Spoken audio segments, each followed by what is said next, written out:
Xi Jinping is worth $1 billion. Who knew CCP paid so well? Now, let's look at how he became the head of the CCP, President of China. If I'm not mistaken, I think they call them chairman, not president. These are the 7 most powerful men in China. They represent the top leadership positions of the ruling party, and their identities are revealed every 5 years at a carefully choreographed political event called the National Congress. China's Communist Party unveils its new leadership over the next 5 years. The order of appearance is symbolic. The first person to emerge is the head of the party for the next 5 years. At the most recent event in October... Is that the guy that Xi Jinping once kicked out of like the voting assembly in China? He just had him picked out and kicked out? 2022, that person was Xi Jinping, China's president for the last 10 years, who walked out in the top spot a historic... Crazy thing, China has a term limit too. That's why so far every single person since Mao, I think, had only had 2 terms. But Xi Jinping clearly broke that rule. Historic 3rd time after getting rid of China's presidential term limit that restricted all his predecessors to 2 terms. A signal that he may be planning to stay in power for life. The world hasn't seen a Chinese leader like this since Mao Zedong, the revolutionary founder of the People's Republic of China, whose ruthless dictatorship scarred the Chinese people for generations. Xi has been compared to Mao a lot, and he clearly draws from... Crazy part is, I think Mao killed more people than Stalin. Let me look that up. Yeah, Mao killed almost 70 million Chinese during peacetime, all through his communist policies, where people just starved to death because he was forcing Chinese farmers to give up their profession and produce iron and other metals for the country, all the while people didn't have food. From Mao's playbook. But there's something else that connects these two. When Xi was just a young boy, Mao ruined his life. Generations apart, their paths crossed unexpectedly, and a teenage Xi from an elite family in Beijing ended up in exile, condemned to hard labor in the countryside. 50 years later, Xi is one of the most powerful political figures in the world and the only leader since Mao to have unchecked power. How many people are there? There's probably like 2,000 people, I think. Over China. So how did he go from being banished in his country to taking complete control of it?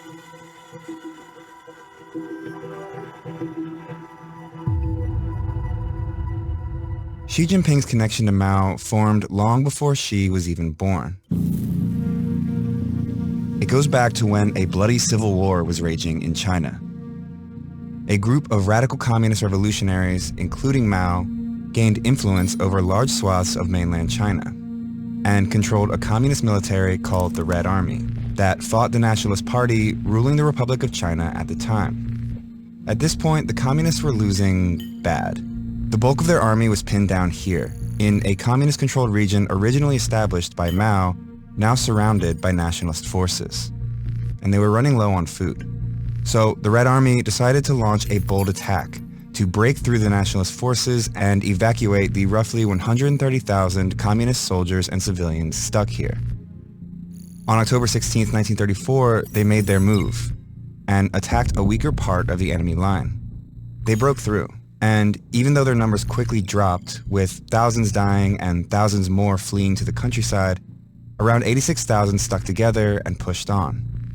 This was the beginning of a year-long historic retreat called the Long March, the journey to establish a new communist base far from the nationalist forces. Mao, who used to be a military leader, wasn't in charge at this time. He'd insisted on using guerrilla tactics, which had heavily influenced the Red Army earlier in the war, but that approach had fallen out of favor and he was demoted. The Long March changed that. It's the crazy part with dictators, especially if you read about Stalin and even Lenin, it's usually not the top guy who ends up winning the top thing, because all the other people compete with like the top guy. It's usually someone who's like powerful enough, but people underestimate that person, and then when all is said and done, that's the person who's like left standing, because all the powerful people basically take each other out. Escaping the siege here, the Red Army continued to suffer relentless attacks by the pursuing nationalist army.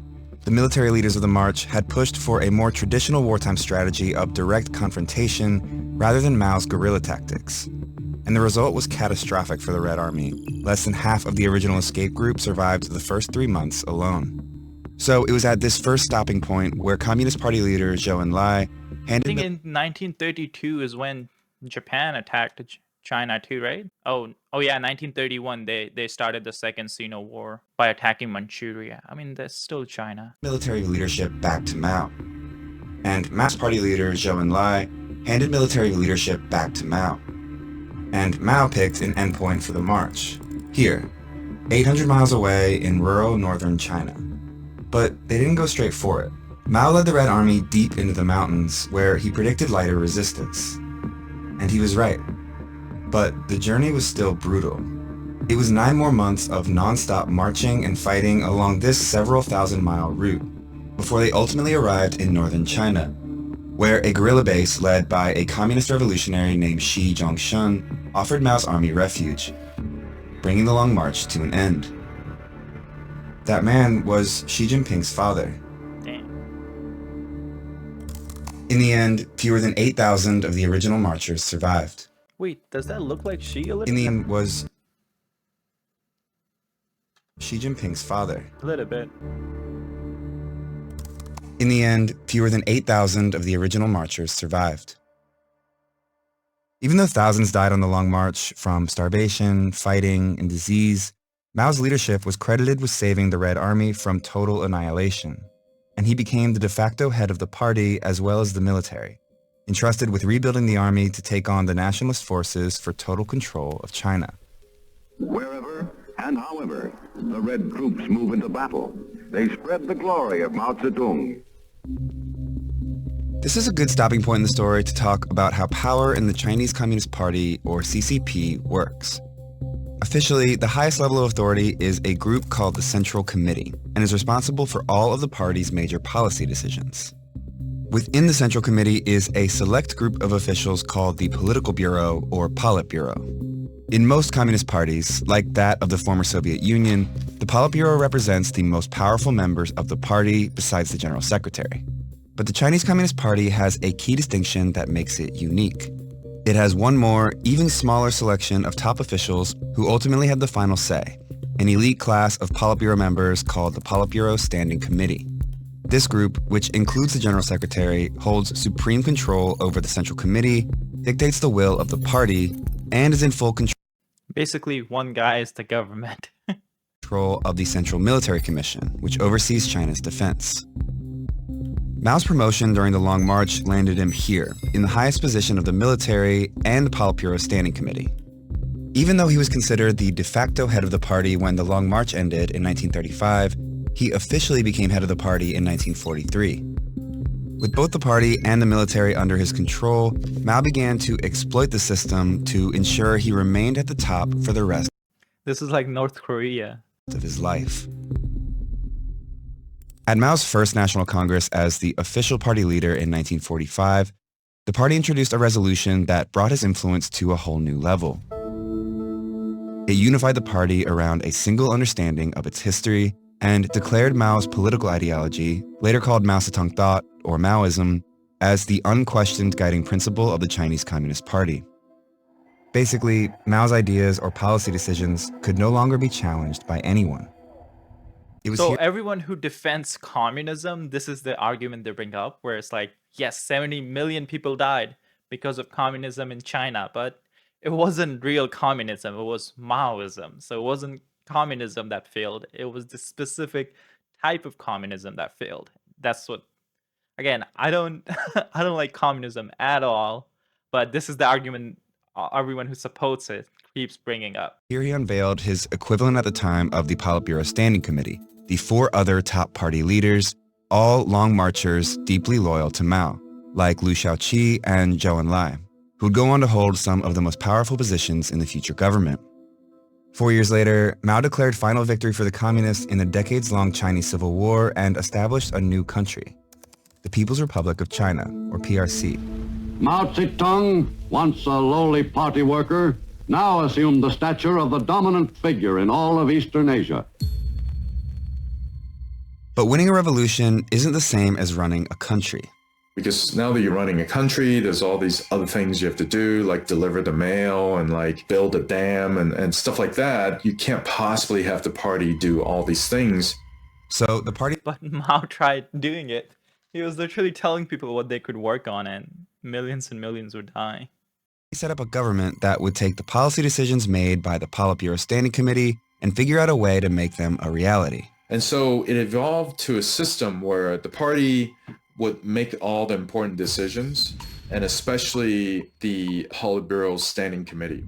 Then, as it is today, many of these decisions would go to the State Council. So the State Council is the highest decision-making body on the state side, led by the Premier of China. The Premier of China, by the way, is almost always a member of the Politburo Standing Committee. One way Mao kept a tight grip on power over the years was by promoting those loyal to him to top positions in the party and government, whether they had government experience or not. For example, Zhou Enlai, the former party leader who helped Mao rise to power during the Long March, became China's first premier.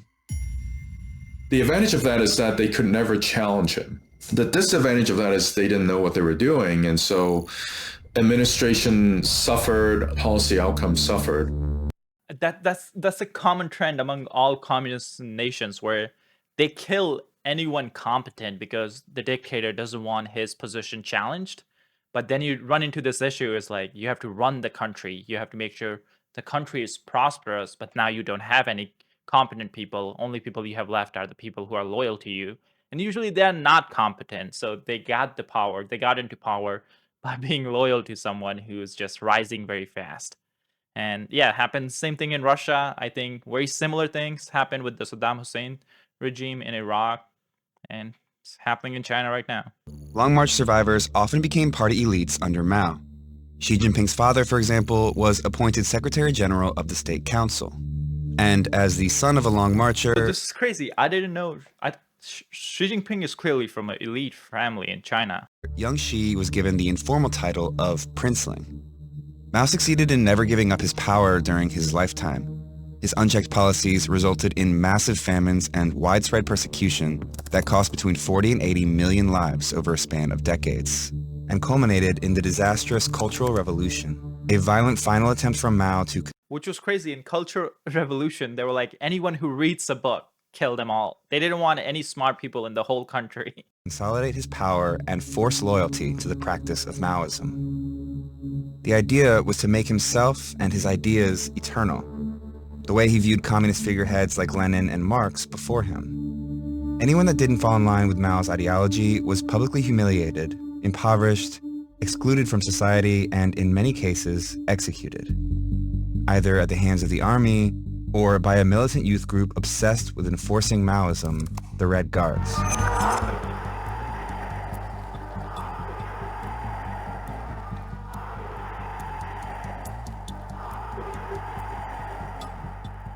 Even those closest to the dictator weren't safe from his purges during the Cultural Revolution. High-level officials, including members of the Politburo Standing Committee and Long Marchers, were removed from their positions. Liu Shaoqi was denounced as a traitor and died while imprisoned under harsh conditions. Mao also removed the chief of staff of the army and replaced him with a Maoist, leaving no one left to oppose him in the military. Mao's handpicked successor, who always appeared loyally by his side in photos and propaganda posters, died under mysterious circumstances when his plane crashed as he was fleeing to the Soviet Union. Mao later denounced him as a traitor. He denounced Xi's father, too. This is a photo of Xi Sr. being restrained and publicly criticized by the Red Guards at the height of the Cultural Revolution. He would remain a prisoner in Beijing for 8 years following this. I think he also jailed Deng Xiaoping, the future president of China. Yep. Deng Xiaoping was condemned. Deng Xiaoping was condemned for being a capitalist in China. This is insane, because it's really Deng Xiaoping that made China so powerful. He went to Singapore, I think, and he saw Singapore. They're prospering, they are benefiting, and best of all, they were making money, but they weren't a democracy. So he was like, let's do this. He wanted all the good part of the Western society that comes from capitalism, and he's like, I don't want all the bad parts like democracy and freedom of speech. So he brought in the Singapore model to China. He copied the Singapore model, and that's how China also started benefiting so much. Of course, China's entry to the World Trade Organization helped tremendously. Xi Jinping, 15 at the time, was expelled from his elite school in Beijing and sent to work in the countryside. He had to live in a cave and, do hard manual labor. His food was barely enough for, a growing young person. And Chairman Mao was responsible for all of it. But then Mao died. The Cultural Revolution ended. His successor was Deng Xiaoping, one of the Politburo Standing Committee members who was removed from power during the Cultural Revolution, who, just before Mao died, started making a promise to fellow exiled party veterans. Deng Xiaoping signaled credibly to all the surviving Long Marchers that he wanted to rehabilitate people. So when Mao died, they all supported the rehabilitation of Deng. And as soon as Deng was rehabilitated, he went ahead and rehabilitated all these people. With experienced leadership back in place, the party needed to figure out how to prevent something like this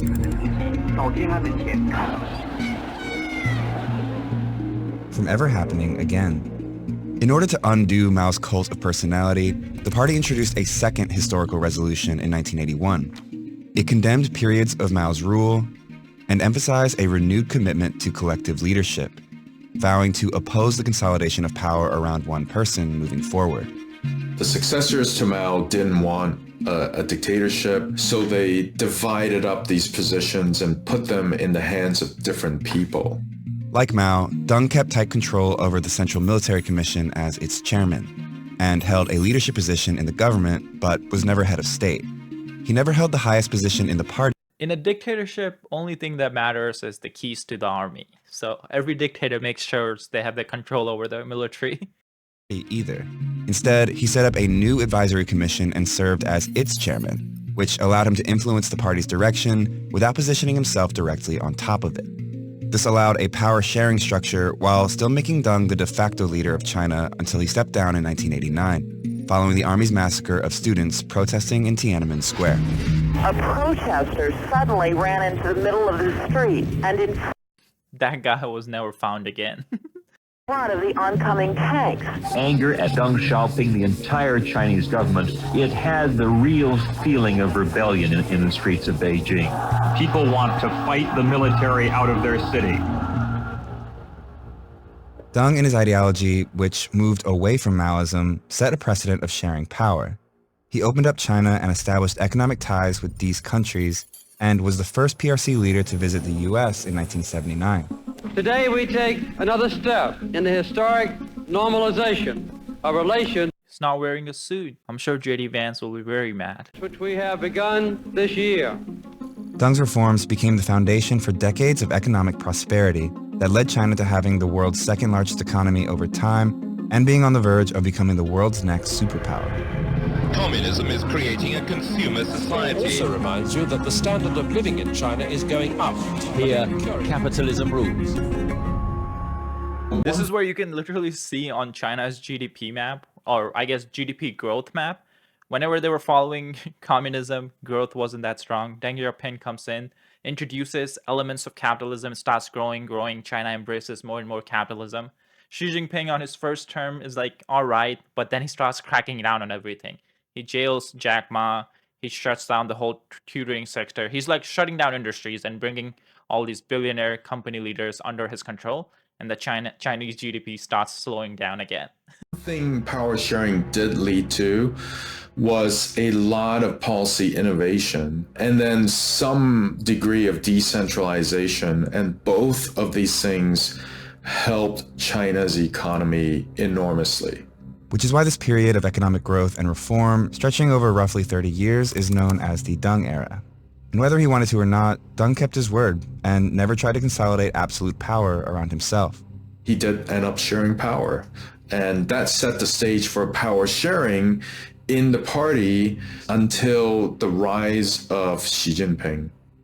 So what was Xi doing all this time? When Mao died in 1976, Xi was back in Beijing, studying communist philosophy. Even though the Chinese Communist Party had ruined Xi's family, he had joined it, just as the Cultural Revolution was winding down. But why? Personally, he might begrudge Chairman Mao for doing all these terrible things to his family, but I think at this time he also recognized that in the system of the Chinese Communist Party, power is everything. Without power, you're nothing. But in order to get that power, Xi did something unexpected. He left Beijing. As his competitors were fiercely competing with each other in the 1980s and 1990s, he sort of got out of their way and went to the provinces. He took positions in party leadership in rural, poor provinces all around China, where there were no other princelings to compete with. First in Hebei, a poor rural province outside of Beijing, where he easily reached the top spot as party secretary. Then in Fujian, a heavily... Fujian is where Shenzhen is now, right? It's like one of the richest area now. Okay, two different areas completely. Militarized region where top members of the army were stationed. He moved up the ranks to party secretary here too, before becoming the governor of the province a few years later. After making powerful friends in the military, Xi went here, where he once again assumed the office of party secretary and grew his support on the civilian side. This strategy of moving around didn't just give Xi a leg up in areas where competition was slim, it also gave him credibility as a humble, hardworking party leader, and he cultivated a growing group of supporters who would come back into play years down the line. It was his last stop, and his shortest one, that ultimately got him back to Beijing.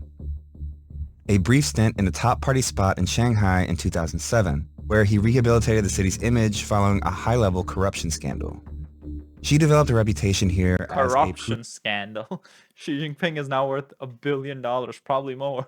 Student leader who towed the party line. Just 7 months later, he finally returned to Beijing, having been promoted to the all-powerful Politburo Standing Committee. Basically, the people who were deciding on top leadership at the time, they wanted a princeling, but they didn't want a princeling who was too ambitious or too strong. So Xi Jinping, he was seen as less... That's crazy. This is pretty much the same story I think Stalin had, where everyone saw him as someone who didn't want the top position, and that's how he basically got the top position. Ambitious because he was willing to go to the countryside and work in lower level positions. When Xi emerged at the 2007 National Congress and leadership unveiling, he was one of the 9 most powerful men in the country. It was at this moment that his strategic climb, over 17 long years in the countryside, paid off, big time. When the General Secretary stepped down in 2012, Xi emerged at the top spot in the party as China's leader. Now, the elite son of a former revolutionary, turned exiled peasant, turned party darling, was poised to seize control of everything. Like Mao, Xi Jinping believes that rallying around a single figure is crucial to the party's survival, rather than the collective leadership Deng's reforms had normalized. So pretty much as soon as Xi Jinping came to power, he started... What is that quote where it's like, pick your enemies carefully because you become just like them? He probably hated Mao so much that he just became like him. Getting rid of people. The news 4 top officials removed for taking bribes was announced on state TV. Xi Jinping has just sacked his foreign minister, just sacked his defense. I mean, this video is kind of old, but just, I think 3 days ago, he sacked the second highest member in the PLA, the People Liberation Army, I think. And that has never been done before. He's the highest member ever sacked for corruption. So corruption in these dictators or communist regime it's a feature, not a bug. Everyone's corrupt, but whenever you don't like someone, you can convict them of like real crimes because everyone's committing crime, but you only enforce it on people you don't like or you don't agree with or people you want out. Minister, he sacked a whole lot of other people at the top of the military establishment. The former security czar has not been seen in public for more than a year. The investigation against Xu allows the Chinese president to remove those opposed to his reforms. He launched a major anti-corruption campaign as soon as he took power in late 2012, early 13, which led to the arrest of hundreds of senior level officials, as well as military officers. These purges targeted Xi's rivals in the party, whose vacant positions he filled with his own supporters. After this massive purge, Xi Jinping was in very tight control over both the party and also the Chinese military, thereby making him the most powerful leader of the Chinese Communist Party since the death of Mao. That pattern continued in the second term, where he unveiled 5 new faces of the Politburo Standing Committee, 3 of them with close personal ties to Xi. In 2021, Xi pulled off one of his most dramatic acts yet to enforce his influence over the Chinese Communist Party.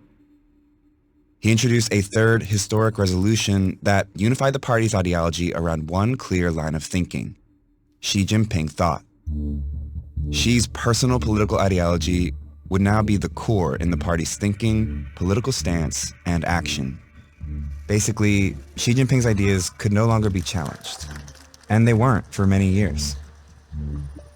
During Xi's first 10 years in power, the size of China's economy more than doubled. So did average individual income. So did military spending. Craziest part is, China has a bigger income inequality than United States. So much for communism. Under his leadership, China's presence on the world stage has grown too, positioning the rising superpower to take on the role of an aggressor externally, reasserting claims over parts of the South China Sea, intimidating Taiwan and Tibet, and stripping democratic process in Hong Kong. Inside its own borders, strict internet censorship and surveillance are widespread. China has a camera for every 2 person in the country. Imagine that. Because they have 1.4 billion people, that means they have 700 million cameras all around the country. And oppression of Uyghurs, a mostly minority Muslim ethnic group, is marked by human rights abuses. But it wasn't until COVID that Xi saw the first real challenge to his authority. Anger in China is growing. Video showing protesters in Xinjiang fed up with China's zero COVID rules. I think this was the first time since Tiananmen Square where people were chanting, "Step down," like the chairman. Public challenge yet for leader Xi Jinping. With these protests all around the country and the party's reputation in peril, Xi reversed the failed policy, but is now faced with a shaky economy and cracks in his unchecked authority.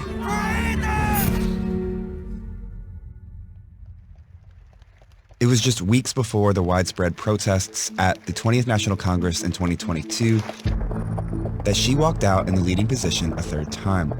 He'd already locked in the presidency for another 5 years and unveiled a Politburo Standing Committee completely packed with those loyal to him, after removing the final senior members of the party that had ties to his predecessor. Now, there is no one left in party or military leadership whose ideology differs from Xi. I don't think anyone can push him out at this point. I think This was the meeting where he picked up Hu Jintao and just threw him out. The most powerful leader in China as long as he's alive and conscious.